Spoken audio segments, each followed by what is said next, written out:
Welcome back to Oneself. My name is Stephen Maher. With me today, with me always, is Adam Bartleman. Adam, thank you so much for joining me today, my friend. Thanks again for having me, Steven, as always.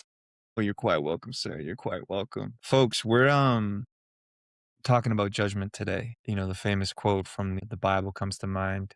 Judge not lest ye be judged. I'm not a diehard Christian or anything like that, folks. You know, I grew up in the Irish Catholic area of Boston, you know, during all that stuff. And so I recognize the hypocrisy of organized religion, but that's not to say there's not things of merit within the Bible. And that was one that always stood out, I think, to us both, Adam, right?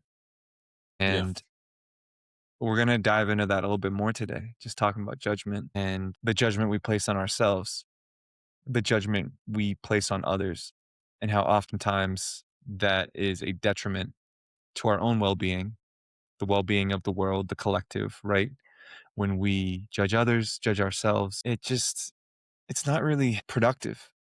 It's not a productive thing to be critical, to be so critical of, especially myself. You know, I know in the past I was placed all kinds of judgments on myself, especially as a younger man, you know, that I had to reach certain goals or outcomes or outward appearances of success in order to feel like I was a success, right? But obviously, none of that stuff matters. It all comes from the internal, you know, being content and happy with myself and all the skills that you learn to just be good with yourself and trust yourself and to love yourself and to not look at yourself with judgment, you know, and not to say that there aren't things that I try to hold myself accountable for, right? With physical fitness or, you know, as a musician, you know, any of that stuff. But it's like there's a floor and a ceiling of life. You know, sometimes you're just not going to be, you know, crushing it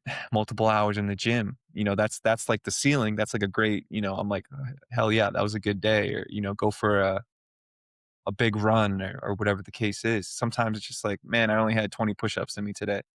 And that's still a win, right? You know, it's like to not judge myself in the daily experiences of life has been something I've always been working on. And Adam, I know you got a lot of thoughts on this, and I'd love to hear them and dive more into it. So yeah, man, what's the skinny? What's the skinny on judgment, brother? Yeah, man, it's interesting. And I mean, like you said, I think it comes down to love, like a lack of seeing it, a lack of feeling self-love primarily and being able to share with others because judgment is ultimately separation. A lack of love is fear, and the root of fear is this illusion of separation that we are separate from one another, that there is someone else to be judged, that there is someone to judge us. That's all an illusion. It's not real.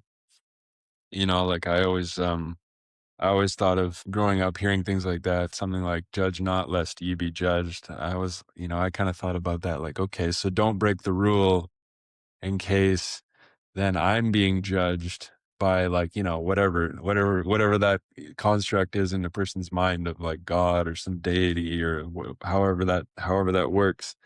It's like, yeah, don't judge, don't break that rule, because then God will judge you. And it's like, well, that doesn't make any sense. Makes First, no sense. that's obviously that's obviously hypocritical. And and so, just think about like, what does that mean? Judge not lest ye be judged. It's not a rule to live by because we're in fear of breaking that rule and being judged by something outside of us. It's like everything else that was misinterpreted in most spiritual texts. It's not it's not a arbitrary rule to be followed. It's not just like this dogmatic principle. It's a guideline for living a better life.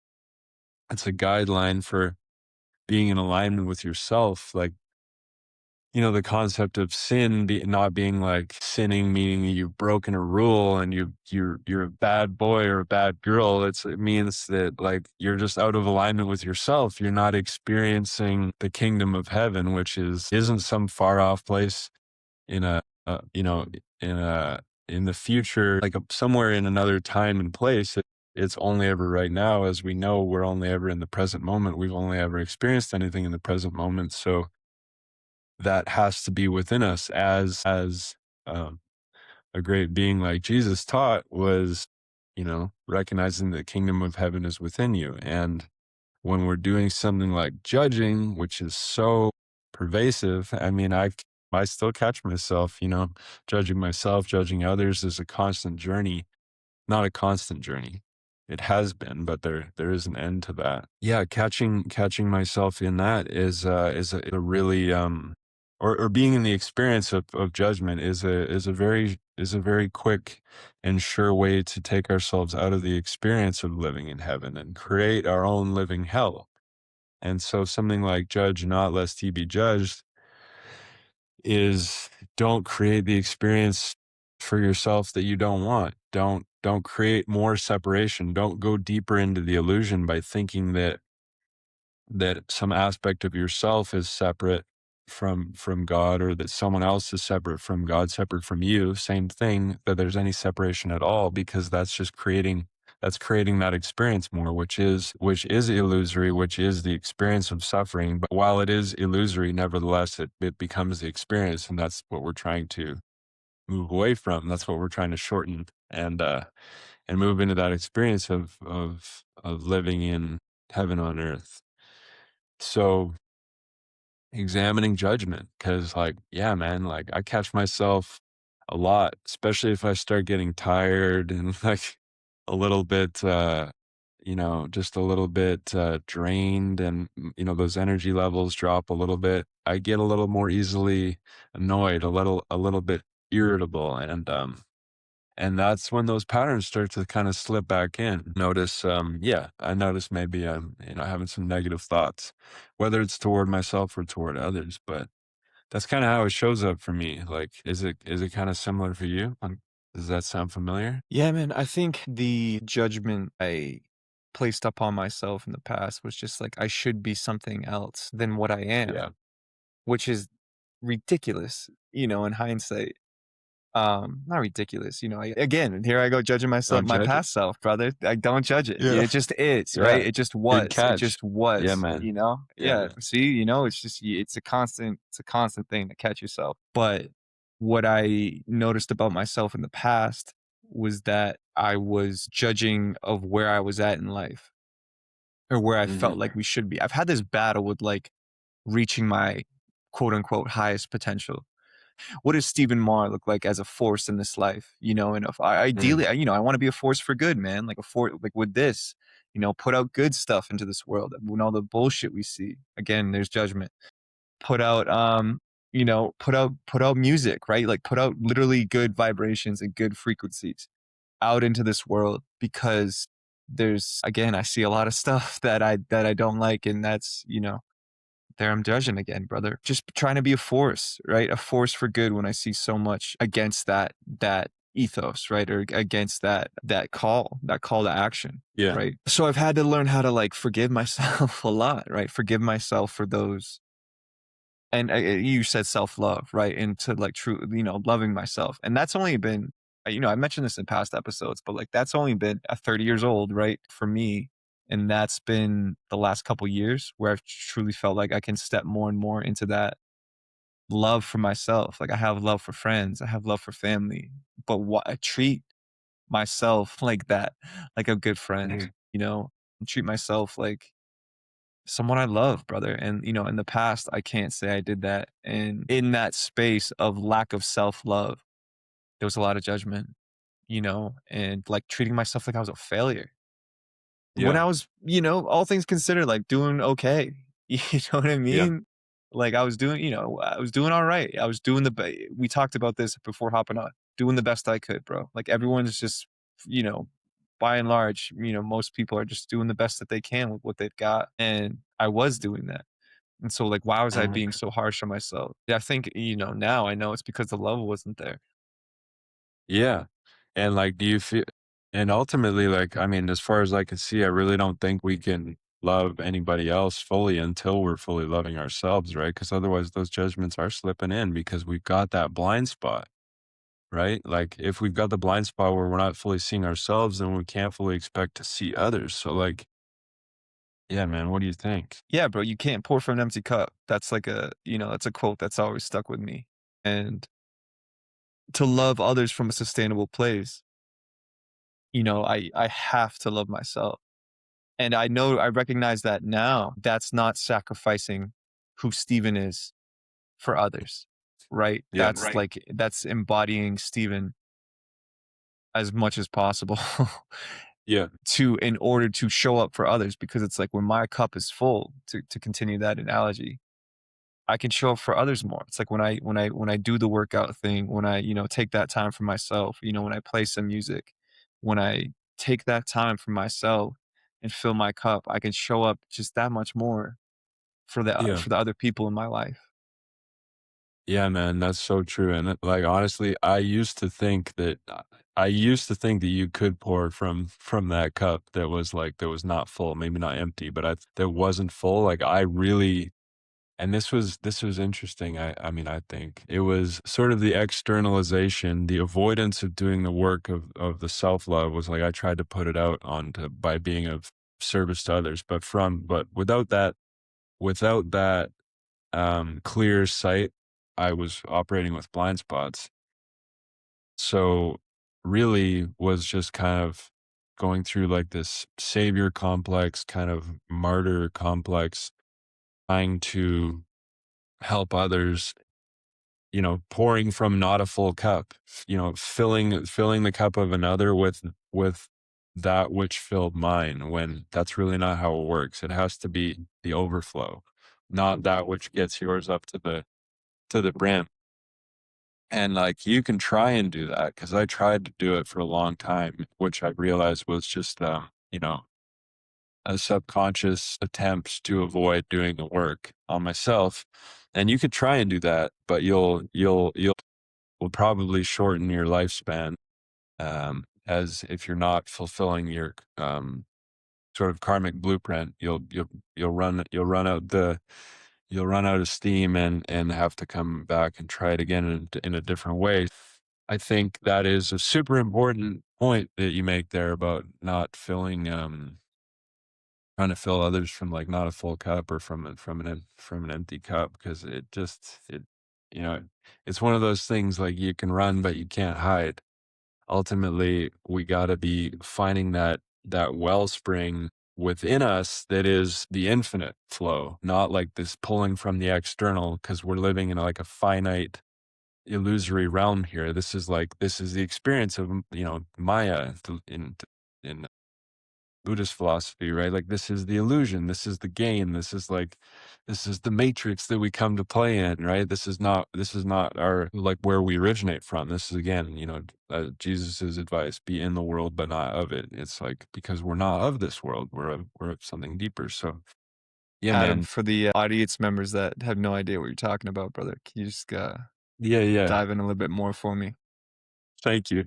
Yeah, well, just talking about, I think a lot of people are kind of getting on board, especially with the language of the times that is more familiar now when we're talking about like, a computer game, for example, or a video game, and understanding that which we're inhabiting now, our physical bodies are like the avatars that we are using to move through this game, but that the consciousness that's really playing the game, the person who's sitting there controlling the controller with their hands, watching the avatar on the screen, the consciousness behind it is a deeper aspect of what we truly are.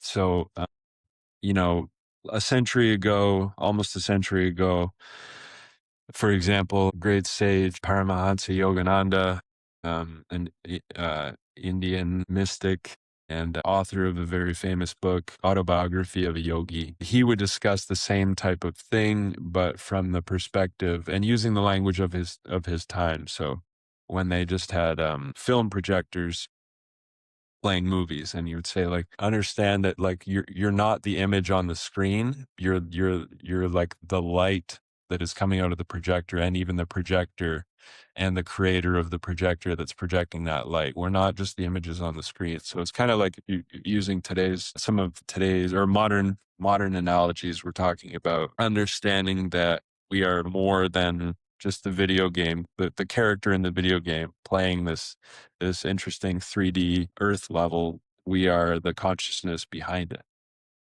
If that makes more sense. So then in the Buddhist tradition, that's referred to as Maya. Like, so this experience, which basically means like illusion. Like, this is just a game. Like it's real and it's important, and that it's where we have chosen to come and express ourselves. And we can talk about that a little bit more with regard to judgment and the ideas of good and bad, because those are things that are relative and have changed over time.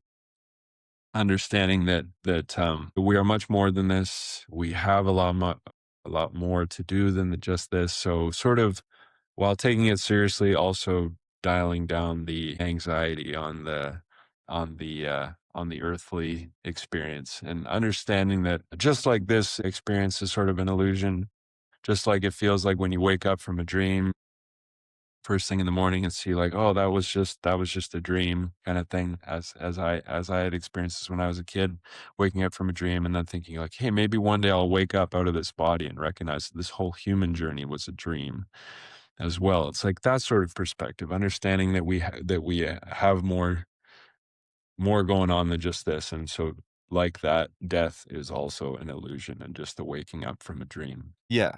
And, we talked about near death experiences in the past, y'all, NDEs. And again, people that have experienced death and have come back from it, they often say, like, when they go to that next realm, they get feelings of overwhelming love, whatever. And they're like, that's real, just to Mm. kind of wrap up what Adam was saying, like that is the real truth. There's like, and when we come into these human bodies, with these souls, and I'm Steven in this lifetime, but maybe next, who knows, like who knows what's next for my soul's journey. But like for right now, I'm this guy, and I'm having fun and trying to do the best I can and do cool things in this body.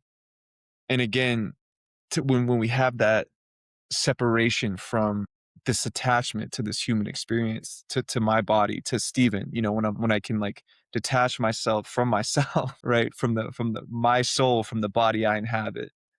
Um, it helps with judgment to loop all that back in, right, to the Yeah. judgment thing. It's like I can stop being so harsh on myself, because to take this life seriously is not having fun with the game that we're playing, right? It's not enjoying the human experience to its fullest degree, I would say. Yeah, and it's to, like, again, to be in the world but not of it, right? Play the game and respect the game, but recognize that you're much more than it. And so, play the game with like love and respect, but don't be so terrified into taking it so incredibly seriously, thinking that it's all that there is, because it's that sort of ignorance that creates and again, the just ignorance at being a word that is just a statement of what is, not being a value judgment, just ignorant of the truth, just like not being aware of the truth. Because I know some words that we use sometimes carry some Have charge, but judgment yeah, exactly, right? So, but it again, sometimes it depends on the energy behind something. But what was I saying there? I totally forgot my train of thought.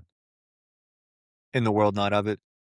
Yeah, yeah. So being in the world, but thank you. But being in the world, but not of it, is, yeah, just recognizing that we don't have to be, yeah, the ignorance of not of taking it so seriously, creating the fear that actually then creates the conditions for us looping back into it. If we're talking about karma in terms of attachments that we haven't let go of, if we're so attached to this world being all that there is, then that's sort of missing the point, which will, like, very, kind of ironically, paradoxically bring us, well, not really that ironically, I guess if we're so attached to it, it will bring us back into it in order to,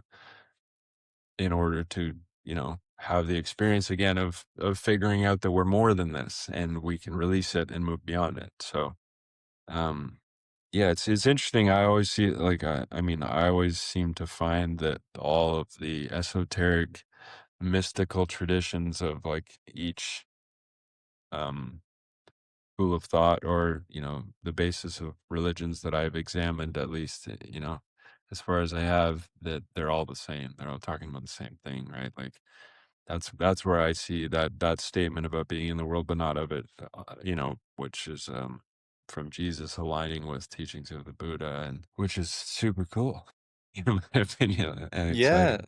Always seeing yeah. the same thing. People silo themselves into whatever, yeah, branch or faith they were raised in oftentimes, and they're not curious enough to know about other cultures, other religions around the world. Because again, we judge, right? We think that, it's our Yeah, way or the highway, brother. But it's like yeah, once you recognize that, or you're curious enough to explore these other ways of thinking around the world, they're all kind of getting to the same point, right? yeah, And that's really cool. That's really cool that like humans have been really thinking about this stuff for thousands of years, and we have these cool humans that stand out in history, Jesus and Christianity, and mystics and other parts of the world, and that's just a really, really cool thing. But at the same time, I feel like humans have always failed to follow those adhere to those teachings, right? It's there's the quote that comes to mind, there's no hate like Christian love. You know what I mean? Where it's like, which as was raised Catholic, it's like, yeah, man, like, what we were we were judged severely, in that yeah, environment, in fear. It's rooted in fear and guilt and, and confess and, all this stuff when you have to confess to a priest, all the things that you're doing wrong, which is a wild yeah. behavior, but, besides the Yeah, point. yeah. But and ironically, it's like confession of sins is really about just confessing them to yourself so that you can recognize where you've been out of alignment. It's not about, again, externalizing anything. That doesn't make any sense. And it's funny like how judgment keeps creeping back in because all of the teachings of all of these different, essentially was started as like mystery schools that devolved or whatever is part of the collective evolution. So grew into organized religions always kinda got away from the original teaching, which always yeah, everywhere I've looked, it always comes back to oneness that's being explained in a slightly different way, and, but then humans, once the ego, which is that part of us which experiences this separation, the ego comes back in and likes to create the conditions that it's more comfortable with, and we sort of drop back into the pagan understandings, right? Like getting back into thinking it is external, like, oh, I gotta like sacrifice an animal and do something to appease the multiple gods that control different things. And it's like, remembering first and foremost that Jesus was not a Christian. Jesus was an enlightened master that came in to dismantle the dogmatic, nonsensical principles that were taking over in the Jewish in the synagogues and the Pharisees and the Sadducees, I think I'm saying that right, who are just adhering to rules for the sake of rules, right? Like ritual for the sake of ritual, worshiping false idols. Like this is all the stuff that people in their their ignorance were falling into before having like masters come to try and pull them back out of it. Right? Like always wanting to go in this direction of separation and putting and hierarchy and all of this kind of stuff and masters like Buddha, like Krishna, like Jesus, like the Prophet Muhammad, like all of these teachers coming in and being like, no, no, no, it's like it's just all within you. And the different Sufi mystics too, like Kabir and Rumi, it's just coming in to explain like, no, guys, it's not outside of you. We're all one. Like any sort of judgment, any sort of separation leads to judgment, which leads to more separation, which leads to pain and suffering. And that's just kind of the pattern that has been kind of ongoing. There have been many enlightened masters come to this planet. Christians pretty much only want to, well, no, they only want to discuss one. But then the truth is that there have been many, many, like, for example, in India, like mentioning Yogananda, mentioning his guru, like these guys were, these Hindu mystics for the most part in India. And you know who they recognized and respected supremely and acknowledged as being real was Jesus of the Christian tradition, because they understood, like they saw him as an enlightened mystic as well. Again, the sort of like distorted organized religion that grew out of sort of ignoring the teachings of Jesus and rather pedestalizing him and his experience of suffering. While that was an important demonstration of something, the demonstration was that we don't need to suffer. It wasn't like this guy died for you specifically. It was more like focus on his teachings about loving one another and not judging each other, instead of completely turning it around, dropping into like this insane denominationalism. Like, why are there so many different Christian churches even within Christianity? There's like how many different denominations that hate each other and think each other's wrong, and you go to the wrong church, so you're going to hell. Like, it's insane. Yeah. It's Yeah. hateful. It's hateful and it's pagan, because they're still going through this, like this ritualized thing. Like, again, like, you're talking about like your Catholic background, like eating the wafer and drinking a little tiny bit of grape juice or wine or whatever, that doesn't matter. It's not about the physical act of eating those, of consuming those things. It's about understanding the vibration of what that represents, right? It's not about the physical doing of it. It's not like, okay, man, okay, I had my little cup of wine and my wafer, I'm good. Like, God knows that God was watching me, and I've been judged to be a good boy. I'm good until at least, next month or whatever. I don't know how often they do that. It's like, it Next doesn't week, make yeah, any every Sunday, brother. Trust I fucking my whole childhood every Sunday. doesn't make any sense. It's like those things existed in the first place. The ritual existed not for the sake of the ritual. It's like we're talking about so here's a story on judgment, right? There's the story of Jesus healing the blind, I think it was a blind man at the healing waters. I can't remember the name, or like the which book it was from, if it was from Mark or John or whatever.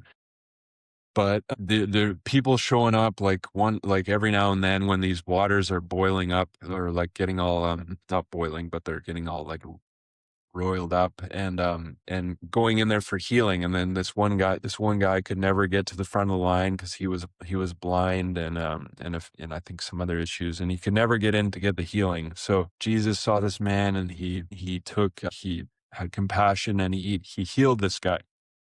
And then he says, take up your bed and walk now. And it happened to be a Saturday, I think, which was the Sabbath for the some of the elders see this guy walking, carrying his bed, and they're like, it's the Sabbath. You're not allowed to be working. Like, that was considered doing some work. Like, you shouldn't be doing any physical labor. You shouldn't be carrying your bed with you.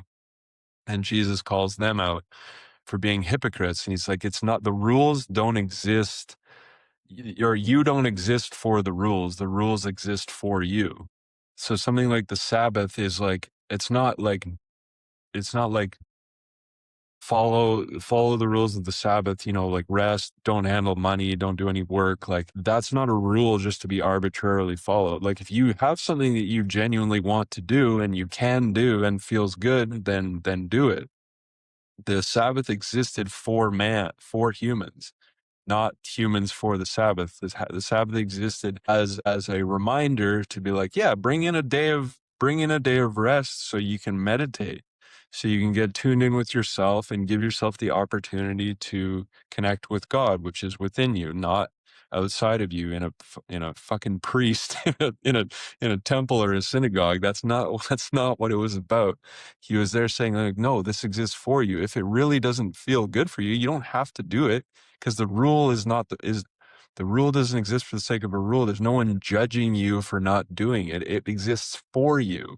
It's yours. It's for your benefit. So if you don't feel like using it, that's okay. But they were judging this guy, and then he goes and he calls them out, like, you guys are a bunch of hypocrites, and they're causing suffering by pushing people to beat themselves up, and they're pushing people to judge themselves for whatever is feeling right. Like, maybe somebody doesn't want to go to church and talk to some strange man and confess their sins, And, like, should you feel bad? Like, no, you should if you're confessing sins, ultimately, you have to be confessing them to yourself, understanding that a sin is not this rule that's been broken, treating God like Santa Claus here, like, you're on the naughty or nice list, like, it doesn't make any sense, like, a sin is just recognition of, like, you being out of alignment with yourself and going like, "Oh, boy, like, I should really, like, confess this to myself," which just really means examining my shadow, looking at my blind spots, and seeing where I'm out of alignment.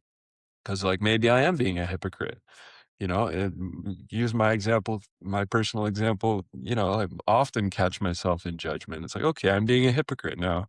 I talk about being loving and all about oneness and not judging, but then I catch myself judging. "Okay, I'm being a hypocrite. Sweet. Now I see it. Now I can, like, peel off that other layer, like, another layer, and get deeper into releasing whatever traumas are attached to that blind spot so that I can now move through the world in a more loving way so that I'm having a better experience and therefore, again, filling my cup. I'm living in heaven. That means I can create heaven. I'm living in heaven. That's I can create the support for those around me to the best of my ability to find their own heaven. Right. So like it's always coming back to that as far as I can see. Yeah, absolutely. I've thought about that a lot, man, how just, how wrong we get the fundamental teachings Yeah, man. of these religions that I think, like, have such merit, dude. Like, it's like, They do. there's such good stuff in them, and then we just Mhm. completely bypass and ignore all of it. Yeah, man. You know what I mean? It's just like, brother, I could go on and on for the list where it's like Catholic organization, richest organization in the world, or one of the richest organizations in the world, and Yeah. like what good they could do in the name of God. And it's like, but they don't. They just they hoard the riches, and and the fear. And it's like, Jesus loves you, but Hierarchy. like, yeah, there's a hierarchy and live in fear, and you need a middleman to God. Right? That's the Yeah. one that kinda irks me the most, where it's like, you need a middleman to God, like, you can't have a personal relationship with God, or, for years, right? They tried to keep that for centuries, I would say, actually, where they tried to keep it in Latin, services Yeah. in Latin, just because it's like there was an educational hierarchy where it's like only the priests that, studied and learned Latin could talk to God, and so it's like the peasants had no relationship No with God, like, chance. you had to go Yeah. through the priest to have a relationship with God, brother, and it's just like, man, we're missing the boat. We're missing the point, the Yeah. entire time. It's a profound distortion, and it's, like, so clearly, so obviously a mechanism for control and manipulation and for Yes.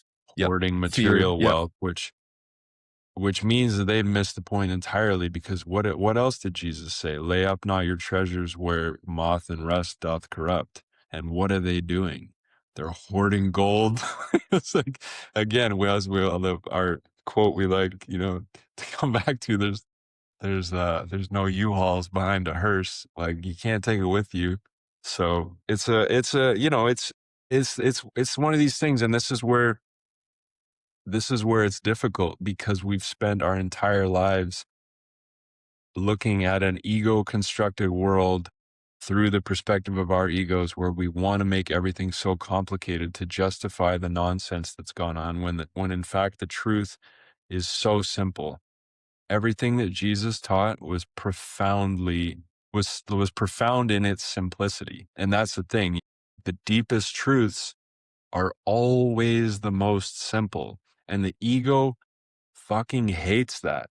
No, no, no, no, it's gotta be like, I gotta go to church and drink some wine, stand on my left leg and say, like, 15 whatever, like, Our Yeah. Rub Fathers. my tummy and chew bubble gum at the same time. Yeah. It's just like it can't be as simple as just, like, accepting that Yeah. The rituals Jesus was become sent. more important than the message. Yeah, exactly, and just can't be as simple as what Jesus said, that, like, "Ye are gods, and, like, you'll do greater things than me because we're all the same." And Jesus is not, like, that being is not separate from any of us. The Buddha is not separate from any of us. The Christ nature, the Buddha nature, is something that exists within us. It is what we are. There is no separation. We're all one. The second, so like, Christians think the second coming of Jesus is like an Arab Jew with long hair and a beard and wearing, sandals showing up again. And um it's like it's not that. It's the, as which is pretty common knowledge, I think, now, is at least in these spiritual communities. It's like the awakening of that awareness within all of us. Because if Jesus, like, honestly, and this is something that I love saying to Christians, is like, if Jesus showed up again today, 99.9% of Christians on this planet would throw rocks at him because they wouldn't know who he was. They wouldn't be able to see him because they don't see themselves. Someone was speaking with about their direct connection with God, just as Jesus was at back then. And guess what? What happened? Like, most people didn't believe him. Like the Roman um whatever hierarchy, and the Jewish priests, like, most people didn't, and like whole towns full of people like threw him out, right? Like, we don't, like, people forget that people like were throwing him out, they're casting him out, they tried to throw him off a cliff, and then they did throw rocks at him, and then they crucified him because, like, and it's like, and that's the thing, is like, Christians, in thinking that they are morally righteous and superior to other people, like these Buddhists doing this peace walk in the States right now, and Christians heckling them on the street. It's like, Christians don't recognize that it's that behavior, that lack of love within them, that would have them throwing rocks at the second coming of Jesus, if that was in fact, personified as one human being again. The coming of the Christ, if that was personified again as one being who showed up and looked differently, and not to mention the how it's often portrayed in, like, American Canadian churches, as like this blonde-haired, blue-eyed, like, Anglo-Saxon guy, which is like not even Yeah, dude. historically accurate. Is like they'd Yeah. be throwing fucking rocks at him and, like, thinking they're Yep. Christians. But the thing is, like, the idea is, like, he would like Jesus was showing up to deconstruct the nonsense of organized religion. And then what did people do after he died? Let's make an organized religion. Instead of just following this guy's teachings, let's make an organized religion about Yeah. this, and then create even Yeah. more division within that by creating like 1,000 different denominations. And it's like, guys, do what like, we're beating our heads against the Yeah. wall. You're just fucking Brother, it's ridiculous. hilarious if it It's wasn't like, hilarious. And see, I'm like dropping into so much. judgment here. Yeah. But it's like, if there wasn't any, so much pain and suffering and crusades and wars and millions dead because of it, I don't know if it would Yeah. be, as funny, but it's just, yeah, man, completely missing the boat on all of it. Like, Yeah. as again, I mean, you mentioned this in the past though, but it's like mankind is still in the infancy in terms of Yeah. of consciousness. Like, we just are, and like you said, like the monks walking across the states for peace, bro, just for peace, and people get mad Yeah. about it. It's Yeah. like, hey, how about we don't kill each other? And people are like, nah, no, or like, I want my Yeah. wars. It's like, Yeah. Because where do you even begin to deconstruct that?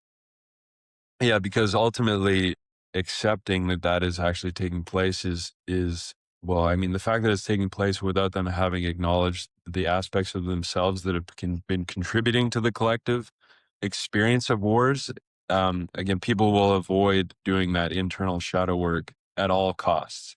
Like, the ego will even take to the point of killing the physical organism. That's the experience of suicide, to avoid doing that work. So it's just massively hypocritical, and that's why the journey is uncomfortable. And, like, I'm, we're still on it, and I've had to look at some massive experience examples of hypocrisy and, like, and just nonsense within myself. And yeah, it's not comfortable, guys. Like, it's not, but it's the only, as Ramdas said, it's the only game in town, so you might as well learn how to play it and get comfortable with it and realize that we're all one in this. And, like, no matter how, this is, again, like, using the Christian model and the kind of language. And this is the thing, we know these things, people hear these things and it sounds good, but then we don't live them in practice. It's like, no matter how grievous or no matter how great a sinner one is, they can be redeemed in the eyes of God instantly. And this is yourself. This is not waiting for somebody to pop out of the clouds and like and pat you on the back. This is by going inside and recognizing that, confessing to yourself, seeing this and moving through that energy in such a way to clean it, to illumine the darkness and like to illuminate the darkness. And there's no left out. But because that's the thing, man. That is the thing, is like the all-encompassing love that is whatever, we're talking about Christian or Buddhist perspectives here, whatever it is, whatever, however you want to think of like the creator, source, God, universe, whatever people want to talk about, like the intelligent source field of like of creation that, because obviously there's something going on. We're sitting here having a conversation, however you want to think of it. If you go on the path of examining yourself and going in that direction, one thing I can guarantee you is that if you look long enough, you'll see the truth that it is all love. And ultimately, no one is left out. There is nothing that anyone can do that will ever push them outside of of forgiveness, redemption, compassion, and complete unconditional love. That is an immutable truth in terms, in my opinion, for as far as I can see. And I will speak on that. Like, not too many things in absolute terms, except for that God exists, Creator exists. It's all love. And what we experience in this life is the opposite of that, is actually an expression of love because of the granting of like the experience of free will. And we've gone into this experience of distorting it and creating this mess that we're in, where we have to have these conversations to pull ourselves out of it. But that's it, man. It's love. So there's nobody's outside of it. No matter how lost you feel, it's impossible to be lost. You can only be in the experience of still finding yourself, not really ever truly being lost. Yeah, man. Hmm. I can honestly say I think that's probably a good place to cap it, brother. Yeah, You know, man, I know let's we're a do it. little earlier than normal, but, like, I just think man, I think this is one of my favorite conversations we've had, might get stoned, brother, speaking too much simple truth. Yeah, yeah. That's all gravy, man, because that's my favorite thing to talk about too, is like basically talking about creation, talking about God. It's the Yeah. most interesting thing to talk about. Yeah, man. So, any closing thoughts on episode 28, talking about judgment, talking about self-love, talking about the distortion and how, you know, it's mostly simple, y'all. It's really just pretty fucking simple. We Yeah, just like to make it complicated. yeah. For me personally, it's like whenever those thoughts come in that are trying to pull me back out. So like whenever those thoughts are coming in to try and pull you into the distortion, into the confusion, into the fear, making things complicated, recognize that the thoughts are not you. The Buddha said, like, the clouds passing in the sky. Like Ram Dass said, like, just leaves, dried leaves that have fallen on the rapidly moving river. You just see them floating along. The thoughts aren't yours. They're just passing through. So just examine them, allow them to pass without attachment. Take a deep breath and drop back into the awareness of the fact that it is all love. No matter how crazy it looks out there, it all gets back to the same place. And there's truly no experience of being lost, only still finding ourselves. Folks, if you like what you heard, please follow along with us. Spread this to friends, family, just people you think who needs it. We think the world needs it. These conversations now more than ever. Like, subscribe, comment, whatever, all the things that are free that help us out. You know the deal. Please do so. We'll catch you next time on Oneself. Thanks so much for listening, y'all. So you